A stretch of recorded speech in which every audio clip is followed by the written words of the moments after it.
గాజువాకలో ప్రియురాలిని దారుణ హత్య చేసిన కేసులో మరో కొత్త కోణం బయటపడింది. పోలీసులు నిందితుడిని రిమాండ్ నుండి కస్టడీకి తీసుకోగా విచారణలో పలు కీలక విషయాలు వెలుగులోకి వచ్చాయి. స్నేహితులు రూమ్ లో మౌనికను హత్య చేసినట్టు నిందితుడు రవీంద్ర తెలిపారు. స్నేహితులు లేని సమయంలో మౌనికను రూమ్ కు తీసుకురాగా వారిద్దరి మధ్య గొడవ జరిగిందని చెప్పాడు.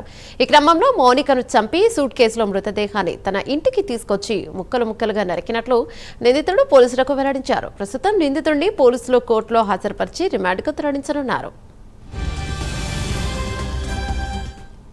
గత నెల 30వ తారీఖు మౌనిక హత్య కేసులో నేవీ ఉద్యోగిని పోలీస్ కస్టడీకి తీసుకొని విచారణలో భాగంగా తీసుకొని వచ్చాం.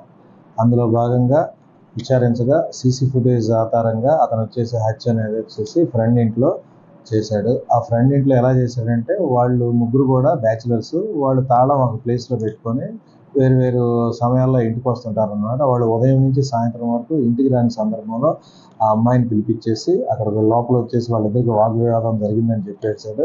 ఆ వాగ్వివాదంలో ఆ అమ్మాయిని చంపేసి తర్వాత ఏం చేయాలి అన్న దాని మీద ఆ దగ్గరలో 100 మీటర్స్ దూరంలో వాళ్ళ ఇల్లు ఉంది.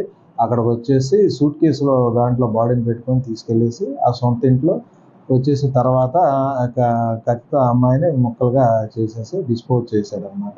అందులో భాగంగా ఈ పోలీస్ కస్టడీలో ఈ కొత్త విషయం అనేది వెలుగులోకి వచ్చింది. గత నెల 30వ తారీఖు మౌనిక హత్య కేసులో నేవీ ఉద్యోగిని పోలీస్ కస్టడీకి తీసుకొని విచారణలో భాగంగా తీసుకొని వచ్చాం.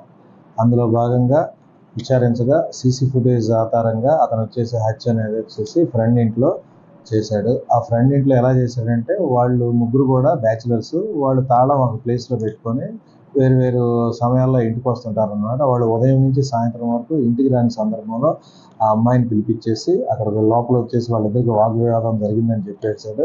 ఆ వాగ్వివాదంలో ఆ అమ్మాయిని చంపేసి తర్వాత ఏం చేయాలి అన్న దాని మీద ఆ దగ్గరలో 100 మీటర్స్ దూరంలో వాళ్ళ ఇల్లు ఉంది. అక్కడికి సూట్ కేసులో దాంట్లో బాడీని పెట్టుకొని